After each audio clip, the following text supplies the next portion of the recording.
Hi అండి. అందరూ ఎలా ఉన్నారు? బాగున్నారా? ఈరోజు కథ అభేద్య. మా వీడియోస్పై మీ అభిప్రాయాలు, సూచనలు తెలియచేయవలసిందని మా మనవి. పూర్వం సుయోధసింహుడనే రాజుండేవాడు. అతని తాతగారి కాలంలో వారి రాజ్యం చాలా పెద్దది.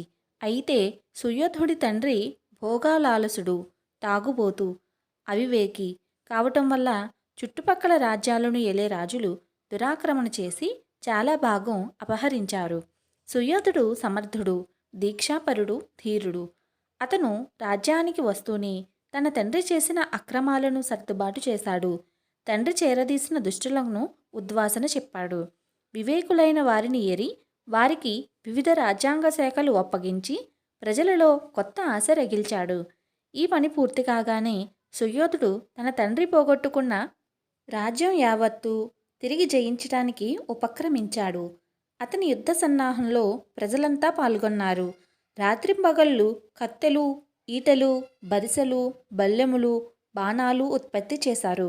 అనేక లక్షల మంది ప్రజలు సైనిక విద్య నేర్చుకున్నారు.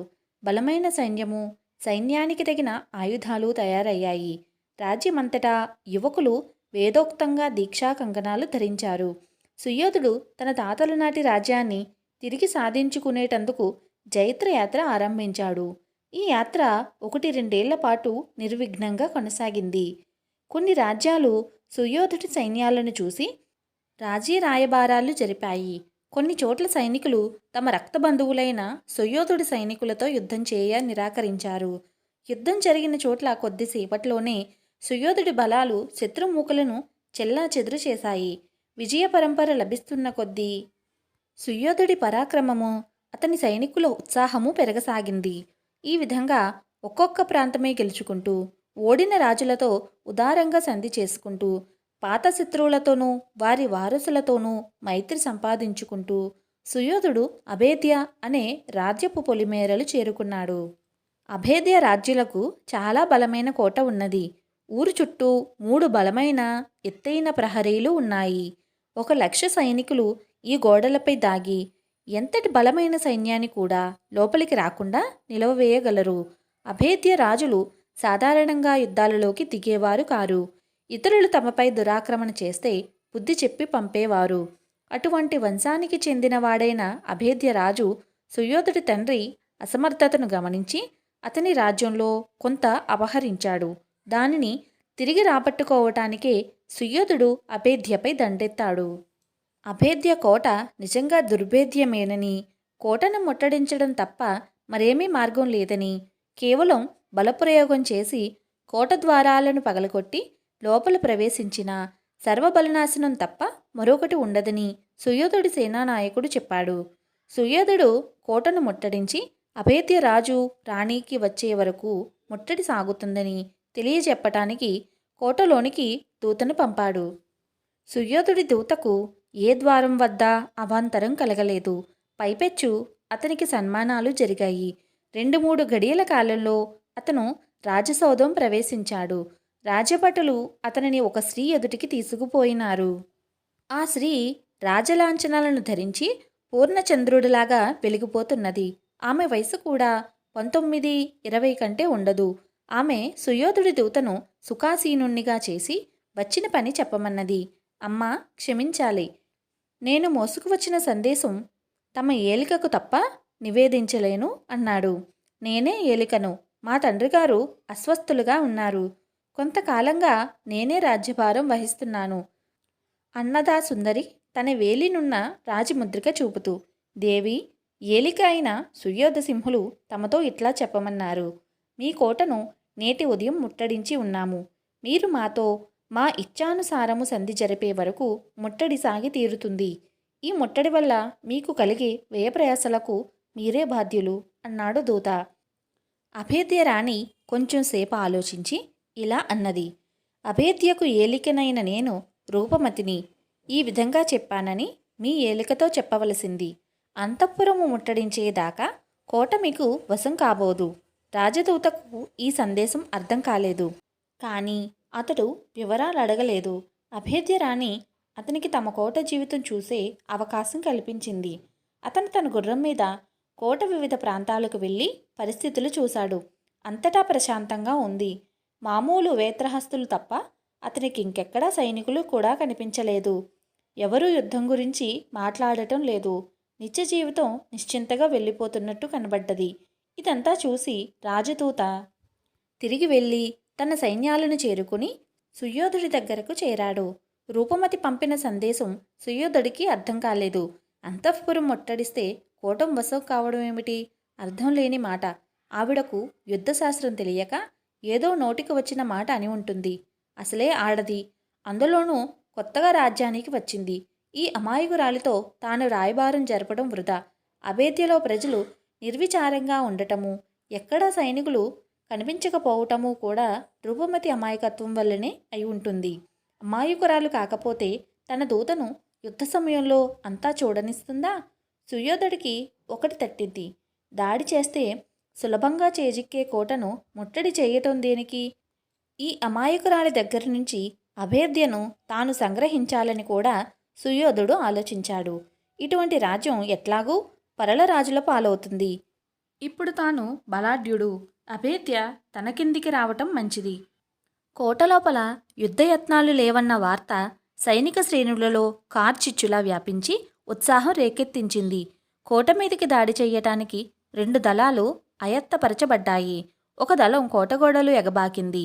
రెండవ దళం ద్వారాన్ని భేదించటానికి కదిలింది. ఈ 2 పనులు దాదాపు నిర్విఘ్నంగానే కొనసాగాలని చెప్పాలి. కోట తలుపులు మొదటి దెబ్బకే వాటంతట అవి తెరుచుకున్నాయి. సైనికులు కొందరు లోన ప్రవేశించారు. మళ్లీ తలుపులు మూసుకున్నాయి. కారణం తెలియలేదు. కోటగోడలు ఎగబాకిన సైనికులను కూడా ఎట్టి ప్రతిఘటన లేకపోయింది. కానీ ఈ 2 దళాల సైనికులు మళ్లీ తిరిగి రాలేదు. వారి గతి ఏమైనది సుయోధుడికి తెలియలేదు. 2 రోజులు ఆగి మరింత పెద్ద దాడి చేశాడు. దాని గతి ఇంతే అయ్యింది. సుయోధుడు రూపమతి దగ్గరికి మరొక రాయబారం పంపాడు. 1 వారం రోజులలో కోట తనకు వశం కాని పక్షంలో తన సైన్యాన్ని ప్రయోగించి కోట మీద దాడి చేసి భీకరమైన యుద్ధంతో సర్వనాశనం చేస్తానని రూపమతిని బెదిరించాడు. రూపమతి నుంచి జవాబు వచ్చింది.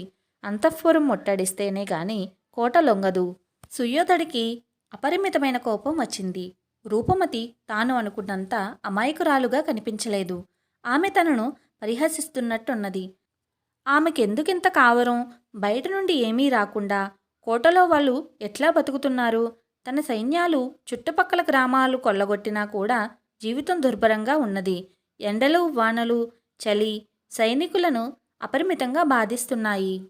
ఈ ముట్టడి సాగించటానికి తనకే విసుగుగా ఉన్నప్పుడు కోటలోపలి వారికెంత బాధగా ఉండాలి? ఈ సంగతి రూపమతికి తెలియదా?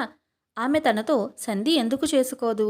పైపెచ్చు ఈ అర్థం లేని సందేశమేమిటి?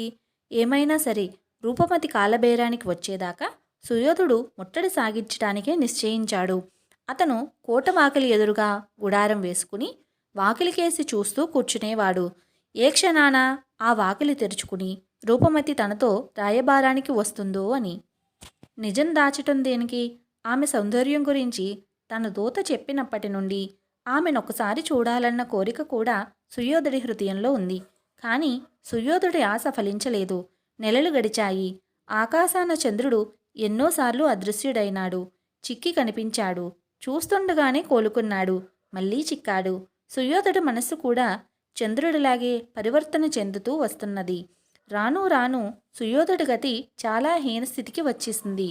కోట వెలుపల 5-6 ఆమడల మేర ఊళ్ళు గాని వ్యవసాయం గాని లేకుండా పోయింది. అభేద్యను సుయోధుడు ముట్టడిస్తే సుయోధుడి బలాలను దేవుడు ముట్టడించినట్లు అయ్యింది. సైనికులకు తిండి లేదు. వారు తమ గుర్రాలను సైతం చంపి తినసాగారు. ముట్టడి విఫలమైందని సుయోధుడి అంతరాత్మకు తెలుసును. అతనికి యుద్ధం మీదనే గాక జీవితం మీదనే విరక్తి కలిగింది. సైనికులకు ఎప్పుడు ఇళ్లకు పోదామా అని ఉంది. వారిలో ఏమీ ఉత్సాహం లేదు. ఇక ముట్టడి ఎత్తి తిరిగిపోవటం కన్నా సుయోధుడికి గత్యంతరం లేదు. ఈ నిర్ణయాన్ని అతడు వాయిదా వేస్తూ వస్తున్నాడు. ఆ రాత్రి నిండు చంద్రుడు ఆకాశాన వెలుగుతూ ఉన్నాడు. అర్ధరాత్రి కావస్తున్నది. సుయోధుడికి నిద్ర పట్టలేదు. అతను తన గుడారం బయట నిలబడి రూపమతిని గురించి ఆలోచిస్తున్నాడు. ఆమె అమాయకురాలన్న భావము, జానా అన్న భావము ఇప్పుడతడికి లేవు. ఆమె మీద ఏదో గౌరవభావం మొలకెత్తింది. ఒక్కసారి ఆమెను చూడాలన్న కోరిక తీవ్రంగా కలిగింది. తాను ఏమి చేయబోతున్నది తెలియకుండానే కోట వాకిలి దగ్గరికి వెళ్ళి తలుపు తట్టాడు. తలుపు తెరుచుకున్నది. ఎవరు మీరు అని అడిగాడు తలుపు తెరిచిన భటుడు. సుయోధుడి దూతను అన్నాడు రాజు. స్వాగతం, దయచేయండి. మరొక ఘడియ లోపల సుయోధన్ని రూపమతి భటులు అంతఃపురం చేర్చి అతనికి శయనాధికాలు ఏర్పాట్లు చేశారు. కానీ అతను నిద్రపోలేదు. ఎప్పుడు తెల్లవారుతుందా అని ఎదురు చూస్తూ కూర్చుని తూర్పు తెల్లవారగానే బయటికి వచ్చాడు. అతనినెవరూ అడ్డలేదు, వెంబడించలేదు. సుయోధుడు దాదాపు కోట ఆవరణంతా తిరిగాడు. ఎక్కడ చూసినా శుష్కించి శూల్యాలైపోయిన మనుషులు కనిపించారు. దారిద్ర్యం ఓలలాడుతున్నది. ఒక వృద్ధుడు సుయోధుణ్ణి చూసి, పరదేశస్థుల్లాగా ఉన్నారు, నా ఆతిథ్యం స్వీకరించండి. ఒకప్పుడు పంచభక్ష పరమాణాలతో ఆతిథ్యం ఇచ్చిన మేము ఈనాడు గంజి తప్ప ఇవ్వలేని స్థితిలో ఉన్నాం అన్నాడు. సుయోధుడి కన్నులు చెమ్మగిల్లినాయి. అతను నేరుగా అంతఃపురానికి తిరిగి వెళ్ళాడు. రూపమతి తనకు దర్శనం ఇవ్వటానికి సిద్ధంగా ఉన్నట్లు తెలిసింది. భటులను అనుసరించి సుయోధుడు రూపమతిని సమక్షానికి వెళ్ళాడు. ఆమె అతనిని గుర్తించింది. ఎంతో గౌరవంగా మర్యాదలు చేసి, దౌత్యానికి మీరే వచ్చారు, దూతలు లేకపోయారా అన్నది. సుయోధుడు క్షణంసేపు మాట్లాడలేదు. ఆమె సౌందర్యం గురించి తన దూత చెప్పిన మాటల్లో అతిశయోక్తి ఏమీ లేదు. కానీ మామూలు ప్రజలలాగే ఆమె కూడా శుష్కించి ఉన్నది. నీ పట్టుదల నాకర్థం కాలేదు. నీ ప్రజలు తిండి లేక అల్లాడిపోతున్నారు. ఈ ముట్టడి ఇంతకాలం పొడిగించడం దీనికి సంధికెందుకు రాకూడదు అన్నాడు సుయోధుడు. మీరు అభేద్యను ఎందుకు ముట్టడించవలసి వచ్చిందో మాకు తెలియదు. మా తండ్రిగారు మీ తండ్రిగారి నుంచి రక్షించిన రాజ్యభాగాన్ని మీరే పాడుపెట్టుకుంటున్నారు. అభేద్య మీకు లొంగదు. మేమంతా ఆకలితో మాడినా అభేద్య అభేద్యంగానే ఉంటుంది. మీరు ముట్టడి ఎత్తి వెళ్ళి పోటానికి మా అభ్యంతరం లేదు. కోటను జయించాలేనన్నది మీ సంకల్పమైతే అంతఃపురాన్ని ముట్టడించండి అన్నది రూపమతి. సుయోధుడికి ఆమె సందేశం ఇప్పటికీ అర్థమయ్యింది. అతడు తన ఆసనం నుంచి లేచి ఆమె వద్దకు పోయి మోకరించి, రూపా, నేను చేసిన అపచారాన్ని క్షమించు. నన్ను అనుగ్రహించి వివాహమాడు. నాకు నీకన్నా ఆప్తులు లేరు. మనం శత్రువులుగా ఉండలేము అన్నాడు. రూపమతి అతడిని లేవనెత్తి తన సింహాసనమై కూర్చోపెట్టుకుని మంత్రులకు కబురు పంపింది. అంతఃపురము సుయోధుడికి వశమయ్యింది. మరికొద్దిసేపట్లో కోట ద్వారాలు తెరుచుకున్నాయి. సుయోధుడి సైన్యాలకు కోట కూడా వశమయ్యింది. అభేద్యకు తిరిగి శోభ చేకూరింది. మంచి ముహూర్తాన సుయోధుడికి రూపమతికి వైభవంగా వివాహం జరిగింది. వీడియో నచ్చిందండి? నచ్చితే ఒక లైక్ చేసి మా ఛానల్ను సబ్స్క్రైబ్ చేసుకోండి. Thank you for watching.